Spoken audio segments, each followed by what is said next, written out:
pretty easy. Can you make sure Mike Bassford knows that? Are you tired of telling us that? Yeah, my mom said I need to tell the people at Fox that because they said they botched it all the time during the broadcast. So, yeah, it's all right. Hey, listen, it happens. One more time, Wypler, right? Wypler, yep. So like a whip, WHIP-ler.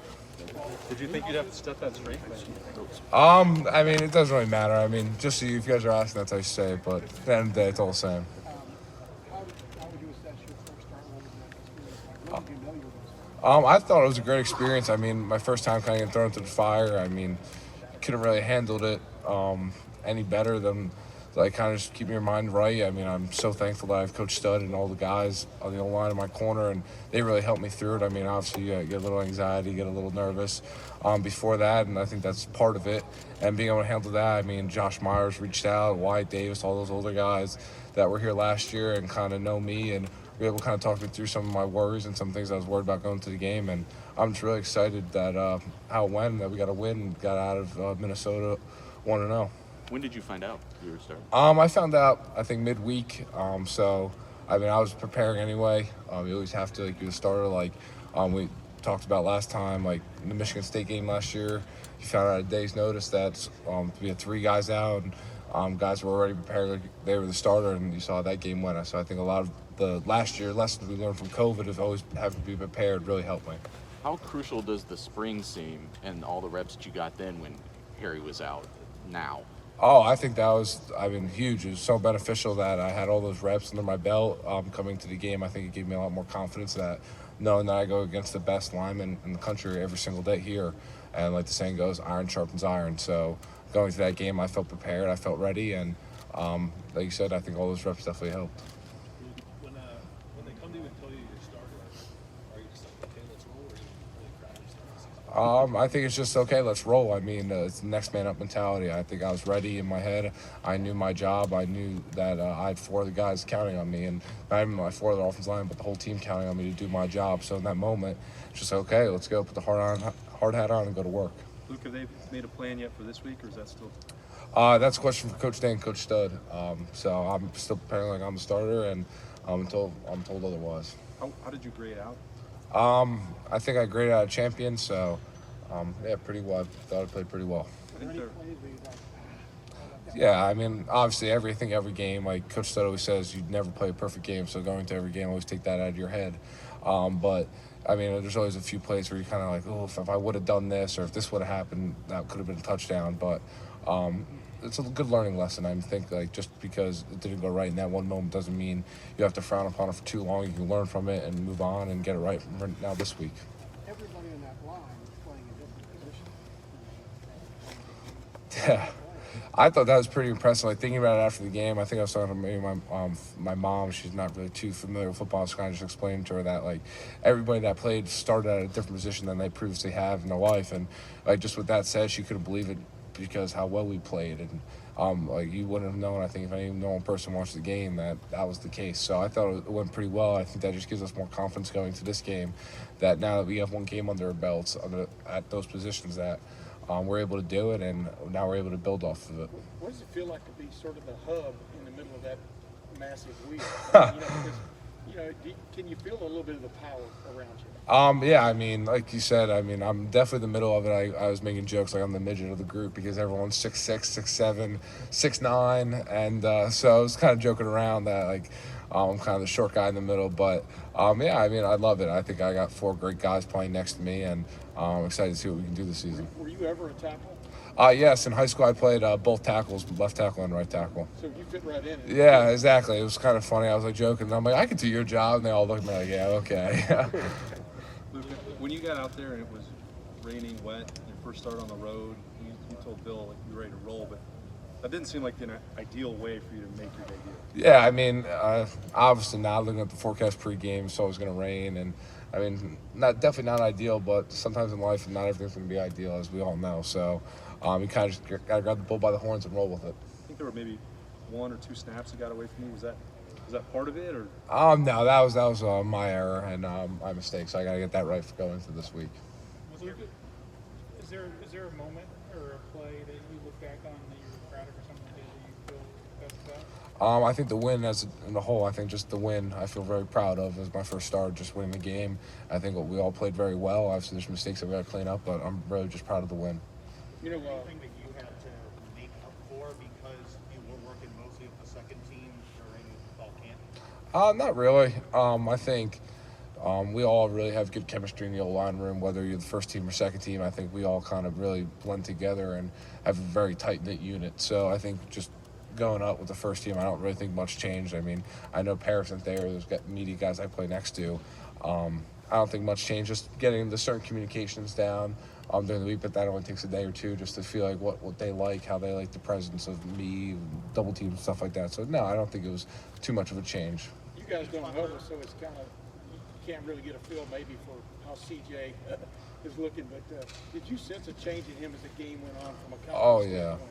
I think CJ played amazing. I know the first half maybe it didn't go as well as he planned, but I think he came out strong in the second half. I think at halftime you kind of see it in his eye that he really had the eye of the tiger going into the second half, and I think that kept the offense definitely focused because we saw him ready to go. And we're like, all right, listen, he got this. Let's just roll for him. We can block maybe a second longer and he'll deliver the ball, which he did. Does he ever talk to you guys on the sideline? I mean, just come Oh, on, yeah. I mean, what are y'all talking about? Yeah, he definitely always comes up, tells great job, or hey, maybe do this, or I need this, or whatever it may be. Luke, that snap was low, whatever it could possibly be. But yeah, he's definitely becoming a great leader and becoming somebody that this team looks to in those moments. What are your impressions of Oregon and how much better is it? Oh, I think Oregon's a great team. I think it's going to be a great challenge here at the Horseshoe.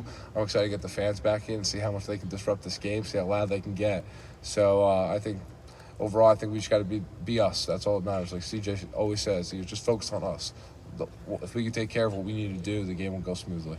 Did you have to you're try the to? only offensive lineman we get to talk to this week, but with Thibodeau going out of that game last week, have y'all talked about, just what to expect from them with or without him? Yeah, I think we're preparing like he's playing, which is what we have to do. So no matter what happens, if he's out there or not, he's a great player. He's obviously a great, tremendous talent. So I think we have our game plan ready and how we're going to block him. And I think DeJuan and Nick are so excited for the challenge of being able to get after him. There was a play earlier in the game where CJ kind of did that half roll. Like you were out there by yourself, there were two guys that blocked you, caught it clean. And then later, similar play, I think it was Garrett's touchdown. You kind of did your job and you put that guy up against CJ. Did you feel yourself kind of learning throughout that game and kind of figuring things out? Yeah, obviously. I mean, that was kind of like the one of those plays where you can look back on and say, all right, maybe we didn't get the first time, but definitely now, the second time, we've seen it once, now we know what to do.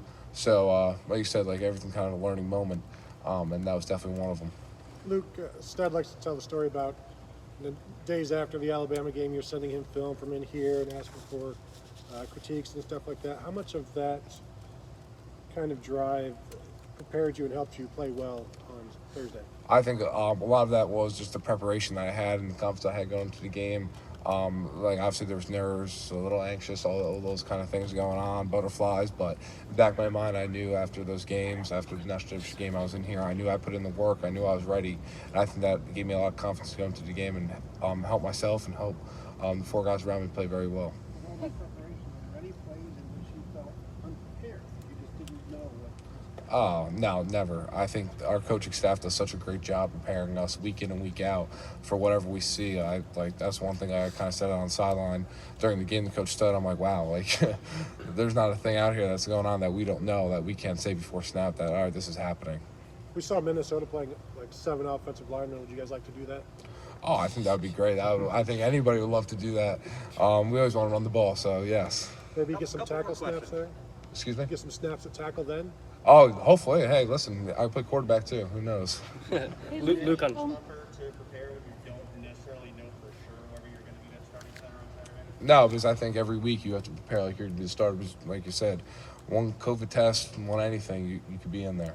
Luke on Travion. Advice from guys like Josh and Why did you get any advice from Harry going into that? Oh, yeah, I think Harry was instrumental in that, helping me out and being able to kind of just talk me through things and kind of keep me level-headed.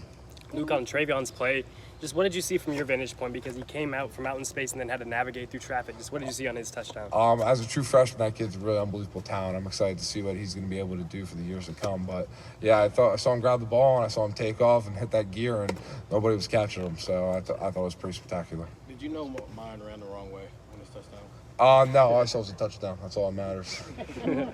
For us non-football players, you said that CJ had the eye of the tiger. How did you know he was locked in? I mean, just in the locker room, you could tell. Like he wasn't doubting himself. He wasn't anything. He was just ready to go. He wanted to get back out there. He thought he had something else to prove, and which he did.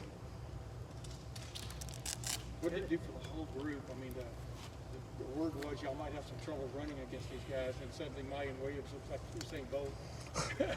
And what did it just do for the whole group when a play like that early in the game? I definitely think it brings the electricity. It definitely takes the air out of the stadium, like we like to say. I mean, I think mine hit the hole and hit it hard, and he took off. He had one guy to beat, and he did it. So for us, I think we knew going into the game we were pretty confident what we were capable of doing, and we executed well. One more question for Coach Stud says you're almost maniacal in how you prepare, and you're always here. Can you just talk about that? Where did it come from? I mean, you're talking about film study and weights and the whole works. For me, I mean, I love this. This is what I love to do. I think this is my job. I mean, obviously, I'm also a student, but this is something I love to do, and it is really hard work when you love to do something. Like I'm pretty sure everyone heard the saying is like, when you love something, it never feels like you work a day in your life. And so I love to do this. I mean, the film, working out, it's just, I can't wait to do it. Like, it's every week I like watching film. I mean, I'm excited to be able to break down film. It's like one of my hobbies. So, yeah, no, I think that just comes with the job. I don't really think I do anything spectacular. It's just it's things I've been doing my whole career, even high school, and now it's just translating to the stage. With that said, what just jumps out at you about Oregon's defense? I mean, obviously the Justin Flo kid had a very active game, especially in the second half, et cetera. Just what jumps out at you? I think they're a very good defense. I think they're very talented, have a lot of speed, and play fast, play downhill, and I'm excited to see what we're able to do against them. I think part of the requirement of being centers will have philosophers of Yeah, I don't got much for you there. Dr. Seuss, maybe? But, yes. Great. Luke, thank you very much. Thank you, guys. Thanks, Luke. Hey, folks, so you'll get, at some point here in the next day and a half, you'll get an email from me, and it'll have